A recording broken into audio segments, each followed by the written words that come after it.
After the blowout loss to Auburn and the heartbreaker against Kansas, what now for Indiana basketball? You are Locked On Hoosiers, your daily podcast on the Indiana Hoosiers. Part of the Locked On Podcast Network, your team every day.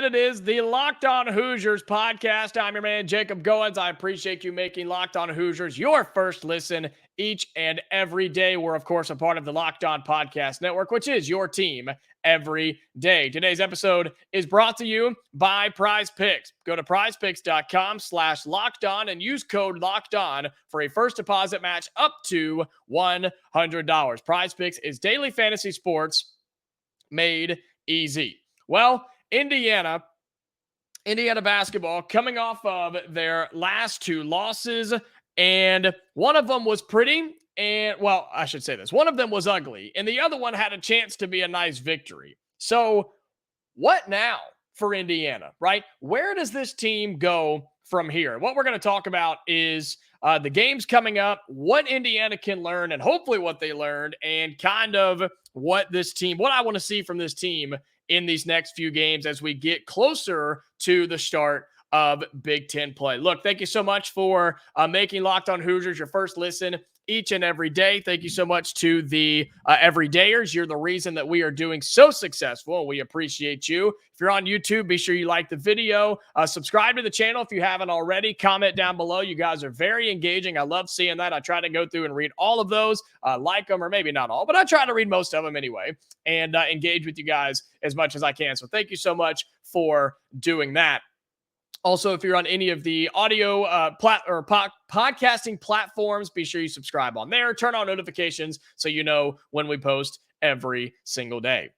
What now for Indiana, right? Where do we go from here? Well, you had the blowout loss to Auburn in Atlanta, and then you had the almost could have been upset over the number 2 team in the country, the Kansas Jayhawks. And later on in the show, we're going to look at the comments from head coach Mike Woodson, look at what he had to say after this loss. But just in my opinion, and kind of us having a conversation here, where do we go from here? Well, you look at the schedule.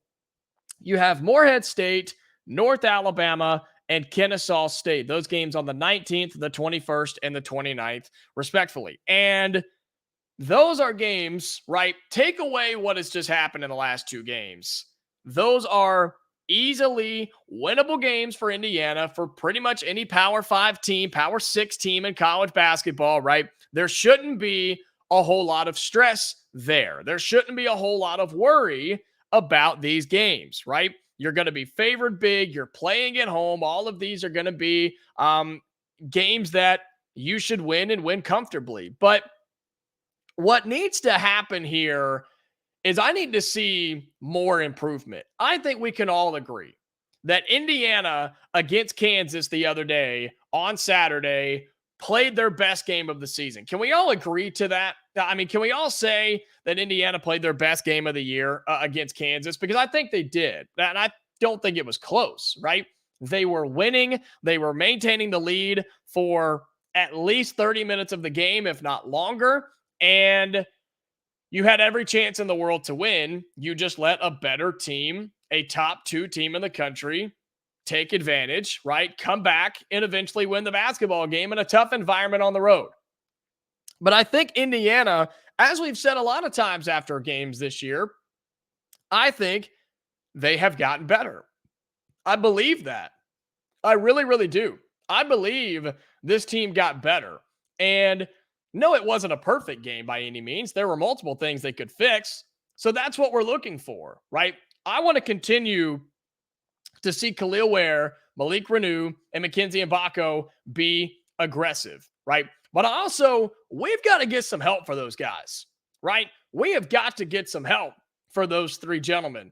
Gabe Cupps, you're a great player, man. And he is a leader. Even as a freshman, he is very well spoken. I'm very impressed with him early. But man, some offensive production would be nice, right? Just a little help would be okay. Trey Galloway, that has to happen constantly. And I know I said we need help for those guys. If Galloway can play like that, absolutely. Indiana's going to win some basketball games. But here's the question. Does he continue to play at that high level? Or does he kind of take a step back and go back to where he was? Nobody's expecting that performance. Nobody's expecting a career night each and every time that Trey Galloway steps out on the hardwood.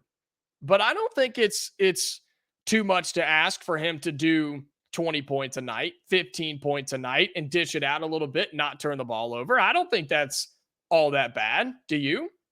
I don't think so. And so if he can do that, right, and at some point Xavier Johnson get healthy, I mean, nobody really knows what the timeline is there. He's still in a boot, which is not a great sign. You also got to get some help from your bench. And that's why I bring this conversation up, because I think these next 3 games is a really good opportunity for your bench to get more involved, for your bench to do something, right? I mean, to literally do something.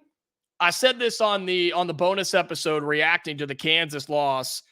Mike Woodson learned his lesson about playing the starters, right? Because they are just better than the bench right now. But those guys have to be better. That's not a good thing. You don't want to be stuck in that position. You don't want to be stuck in the spot where, well, I've got 5 players. I've got 5 starters. If it's not one of these guys, we're done for, right? We're screwed. If it's not one of these 5, we can't trust our bench. That's not a good spot to be, right? You don't want to be there. So these next 3 games against Morehead State, North Alabama, and Kennesaw State, before you open up Big Ten play on the road at Nebraska, this is the opportunity for the bench to come in, play a significant amount of minutes if the starters can come in, take care of business really in the first, 15 minutes, right? Come in, play most of the second half, I would like to see. I don't think you play close games against these teams, but heck, you never know. We saw them early with this team, right? You can bring in guys like Anthony Walker, who I do think can be effective here. I really do. He can be effective with the basketball in his hands. Peyton Sparks, he's got to be on the floor, man. He needs significant minutes. Even Anthony Leo, who's been playing some more guard since Xavier Johnson has been out. They have to get time on the floor because guess what?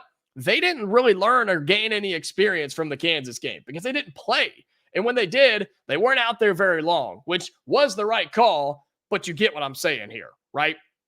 So we asked the question, what now?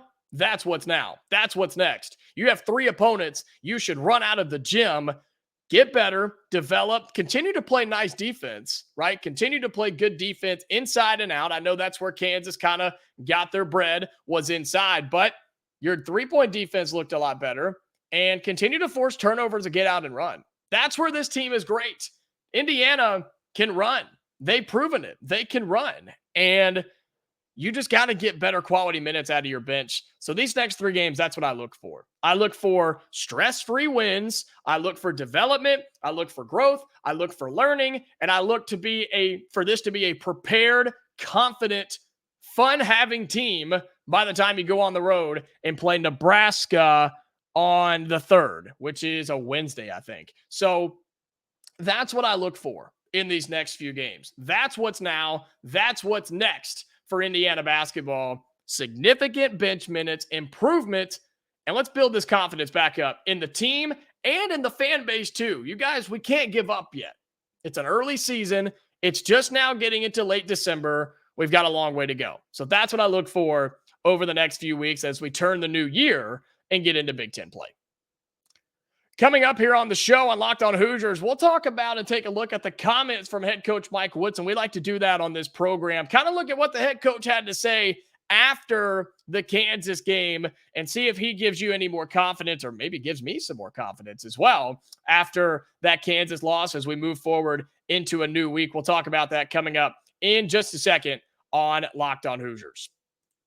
Today's episode of Locked On Hoosiers is brought to you by our friends over at eBay Motors. Passion, drive, and patience. What brings home the winning trophy is also what keeps your ride or die alive. eBay Motors has everything you need to maintain your vehicle and level it up to peak performance, from superchargers, roof racks, exhaust kits, LED headlights, and more. Whether you're into speed, power, or style, eBay Motors has got you covered. With over 122 million parts for your number one ride or die, you'll always find exactly what you're looking for. And with eBay's Guaranteed Fit, your part is guaranteed to fit your ride every time, or your money back. Because with eBay Motors, you're burning rubber, not cash. With all the parts you need at the prices you want, it's easy to turn your car into the MVP and bring home that win. Keep your ride or die alive at ebaymotors.com. Eligible items only. Exclusions apply. eBay Guaranteed Fit only available to U.S. customers.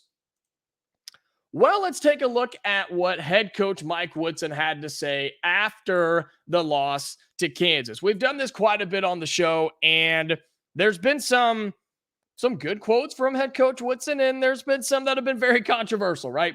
And I'm taking these from Hoosiers Now, the Sports Illustrated site for Indiana. They had a nice article on this, kind of breaking everything down. And so it starts out talking about how Indiana led consistently throughout the game, and then Kansas made 6 of their last 8 shots. He said, what did you see in those last 4 or 5 minutes? Which I think we can all agree was kind of where the whole thing broke down, right? Kind of where the game got away from Indiana. And he said, I don't think our defensive intensity was there the second half like we started the game and finished the first half. They picked their defense up. He said it was obvious. They held us through 31 points, and we gave up 43. For the most part, I thought we played a solid game, but they made the plays coming down the stretch. The 2 threes they made were huge, which is true. Then the 2 buckets Dickinson hit in the paint was kind of the difference in the game coming down the stretch. And he's right. He's right. Because guess what? Kansas played a 40-minute basketball game. They did. Kansas played the entire game. They never panicked. They never gave up, right? We talked about that on the reaction show over the weekend. And Indiana did not put 40 minutes together. They played great for 35 minutes. They played great. They played wonderful. They were the better team for 35 minutes. But then I don't want to say they got complacent. I don't think that's the right word I want to use there. It's a word used often, but I don't think that's what I want to use. I just don't think they didn't match what Kansas was bringing down the stretch. And that's tough to do. That's really, really tough to do when a great team like Kansas turns it on late, and you have to match that after you've been playing really high for basically the entire game. So, yeah, it came down to Kansas making shots. I think the Hoosiers defense gave in a little bit, and the offense also kind of struggled. And I think that comes with an effort, an execution thing. 2 words we've used on this show quite often. A question about Trey Galloway said something you thought you could take advantage of with him, or something you planned differently with him. What was the individual effort? He said he had a good game. It was good to see because he's had his ups and downs this season, but tonight he had a solid basketball game. I just hope that he can build on that. And again, I think that's all we can hope for. We hope that we get that consistently, right? Again, you can't bank on damn near 30 points a game, but what you should rely on and want from him is the consistency factor. And hopefully this is a confidence booster for him, because I think it's all been up here. And I'm pointing at my brain, right? It's all been in his head, I think. And I've said that before. And Galloway's too good of a player not to be a factor. And Indiana needs him. They do. They desperately needed him to do that.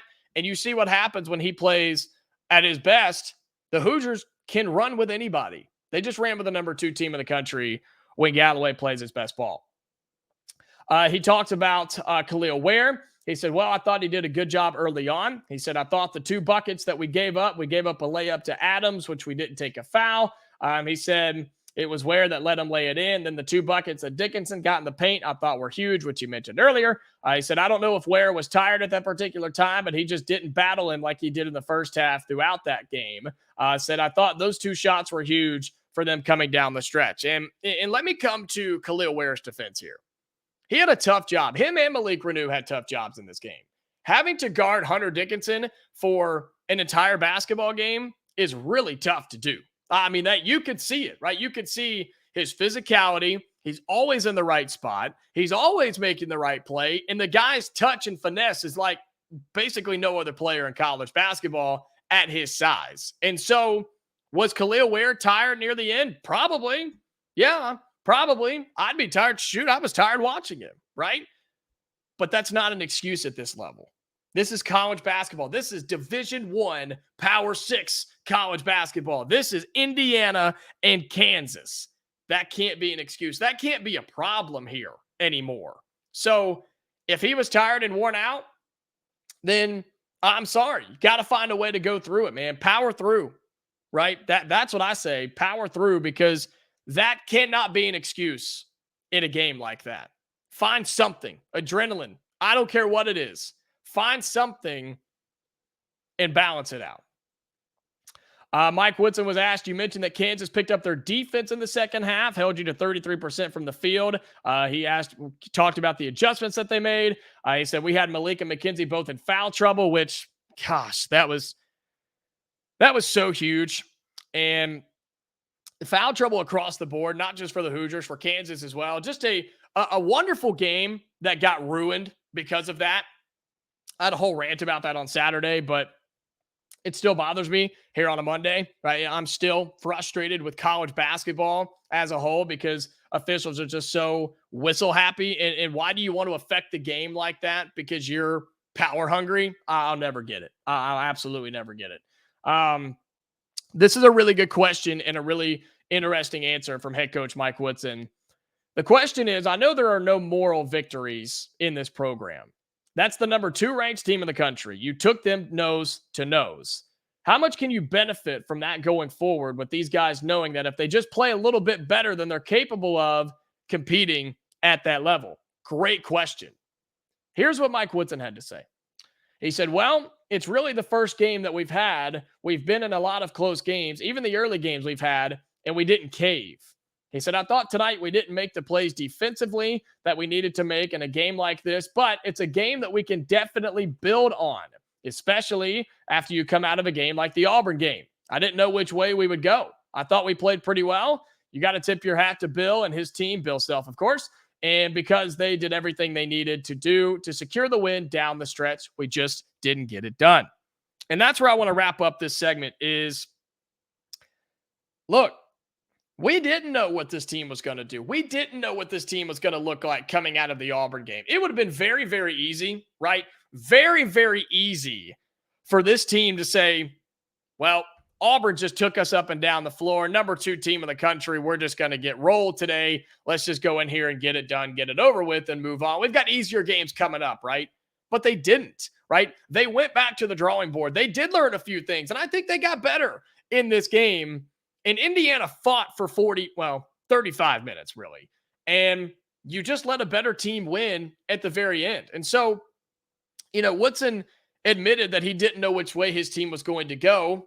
I would like to have think the coach was hopeful, right? But you're a coach. You can only do so much, right? When game time comes and the ball is tipped, at that point, you can only coach what's happening in the game. You can't control how they play and react coming out of a loss like the Auburn game. And so I think we're all proud of what we saw effort-wise for the most part, response-wise for the most part. But there are no moral victories. Guess what? You lost again. 2 games in a row now. One, you were never in, but this one you were. And you can look at it one of 2 ways. You can look at it as like, well, that was a number 2 team. We were never going to win it anyways. Or you could look at this and you could say, guys, we just ran with the number 2 team in the country.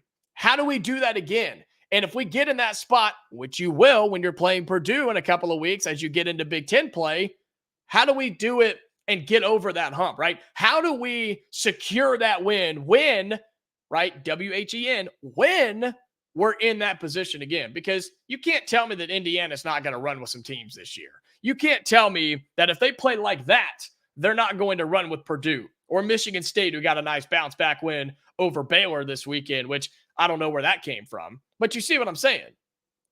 When Indiana gets in that spot again, that's where they have to come out on top. So that's what you take out of a game like that. And there's a lot more comments from Coach Woodson, but those are the ones I wanted to read because it talked about Galloway, talked about Ware, and it talked about no moral victories. You just got to learn, man. That's the biggest thing with so many new faces and Mike Woodson getting some criticism throughout this season. You've got to find a way to come out on top when you're in that spot again. And so we'll see what happens, right?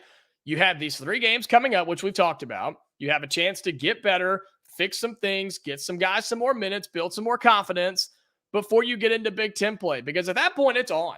It is on. You've got to start winning games at that point. You got to start building your resume for the NCAA tournament.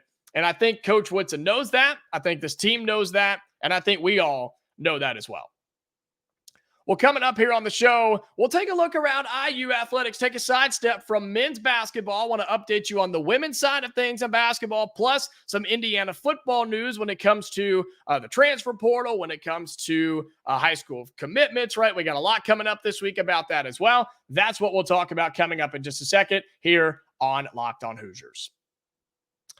Well, with Indiana athletics, taking a look around basketball first, we'll start with women's hoops to get us started in our final segment. And again, I appreciate you making Locked On Hoosiers your first listen each and every day. If you're still with us here on YouTube, like the video, subscribe to the channel, please. If you're on your podcasting platforms, a reminder, we are free and available wherever you get your podcast. So be sure that you turn on your notifications when we post new shows each and every single weekday.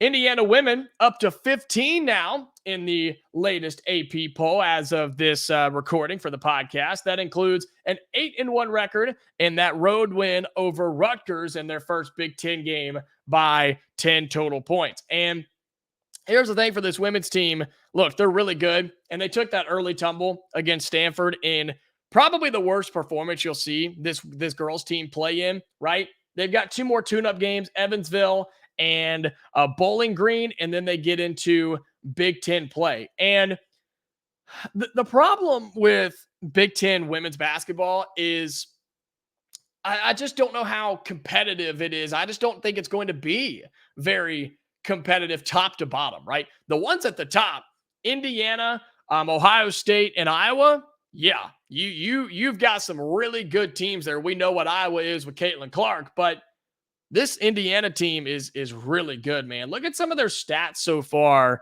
this season through 9 games. Mackenzie Holmes still doing her thing, right? She's got 19 points. She averages 19 points on the season and averaging 6.5 rebounds. When somebody, I don't care, men or women, whatever level you're at, when you have one player at her position, because she is a forward, right? She's not some monster center down low like a Kel'el Ware on the men's side, right? When you have a player who is your leading scorer and your leading rebounder, that means they're doing something right. And that's exactly what Mackenzie Holmes is doing. She's aggressive with the ball in her hand. She crashes the glass on both ends, and she's just the overall leader for this women's team. So I expect them to roll in the next couple of games. They will have, I mentioned they will have Evansville and Bowling Green to finish out this year. And they actually, which is kind of crazy, they play Illinois to start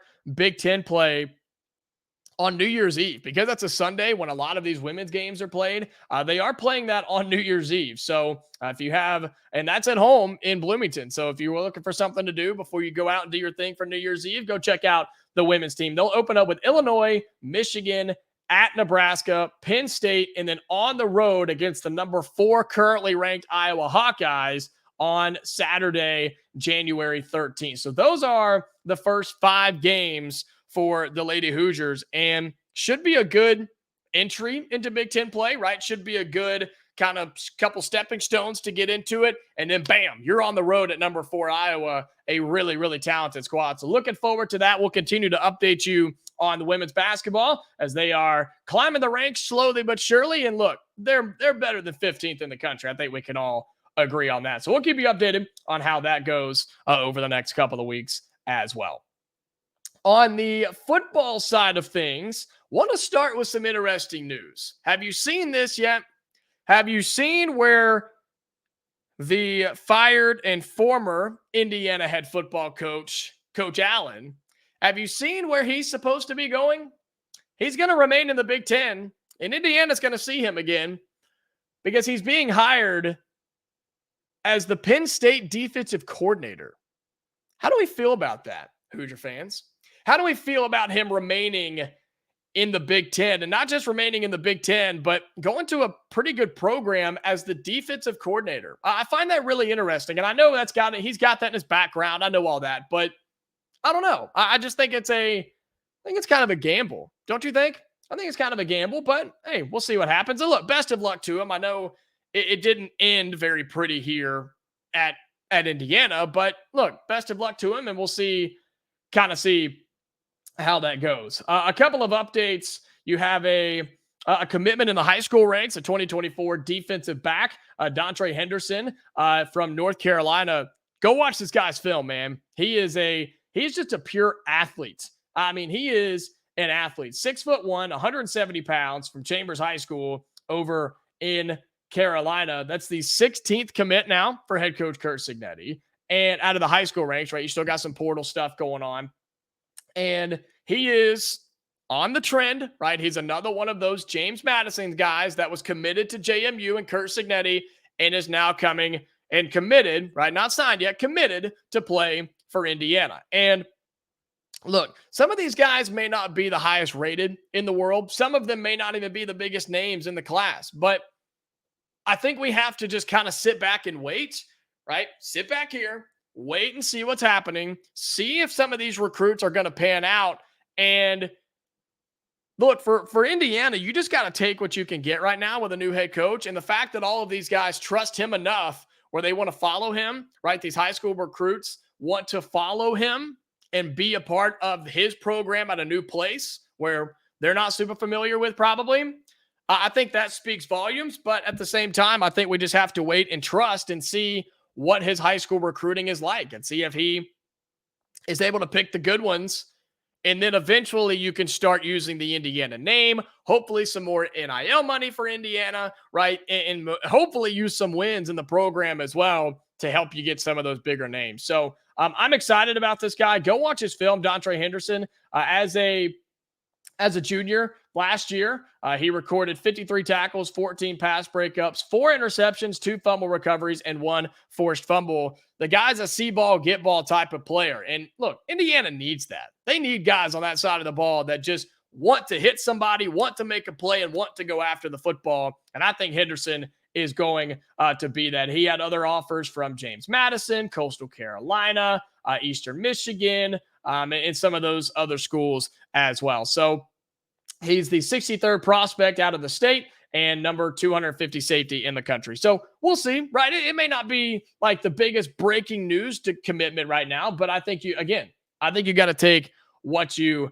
can get. Also, this has not a whole lot to do with Indiana, but we were totally fooled about the former Ohio State quarterback, Kyle McCord. We all thought he was going to Nebraska, and then all of a sudden he says, yeah, I'm going to Syracuse. Good luck, man. I thought he was going to stay in the Big Ten. I thought Indiana was going to have to see him, but I guess not. And best of luck to him going to Syracuse. And yeah, okay. I wasn't overly impressed with him. Not that Indiana was looking for him or anything. I don't think the Hoosiers were kind of in any of those talks, but just kind of a random thought that I guess kind of had about something that happened over the weekend. Just kind of, I don't know, just so random, right? He was supposed to go to Nebraska, and then all of a sudden he decides to go to Syracuse. One more thing before we close out. You had Indiana's running back, Trent Holland, who pulled his name out of the transfer portal, which this isn't a very common trend a lot of times, right? You don't see people enter their name, look around, and then not find anything and then come back. And it's always a weird thing, too. It's like, well, you wanted to leave bad enough to go into the portal, but since you didn't find anything, you decided to come back. And look, I don't think that's the situation here with a new head coach. I think you kind of have to let that play out and see how that happens. But, redshirt sophomore, and maybe some, I know he didn't get much on the field, but like I don't know. Maybe you bring back a guy into Indiana who's already been here. I think that says something. I think it speaks volumes, and I think it shows that he trusts the new coaching staff and is willing to take a risk, take a shot, and see what happens there. So signing day coming up, early signing day this Wednesday. Of course, the regular signing day in February. We'll get into that and my thoughts on that as we go throughout the week. But we are out of time here on today's episode of Locked On Hoosiers. I appreciate you making this your first listen each and every day. We've got multiple basketball games this week. We got a lot to talk about coming up over the next week or so. As we get around Christmas and we get around the New Year's, we'll have some fun shows. Right, we'll start talking about our Christmas wish list and our New Year's Eve, our New Year's resolutions, right? What Indiana and Indiana fans may want. We may do some social media and YouTube comment stuff, engagement stuff with that as well. So speaking of social media, follow us on X, right, on the former Twitter, at Locked On Hoosiers. Just search LO_Hoosiers. You'll find us there. You can also be sure you like the video, subscribe to the channel. We're on the way to 2,000 subscribers. And if you're on the audio platforms as well, thank you so much. I appreciate each and every one of you. Tomorrow will be a preview episode for Indiana basketball's upcoming game. We'll have a lot to talk about there. And so we're looking forward to that. And so until then, Hoosier fans, stay safe, and I'll talk to you later.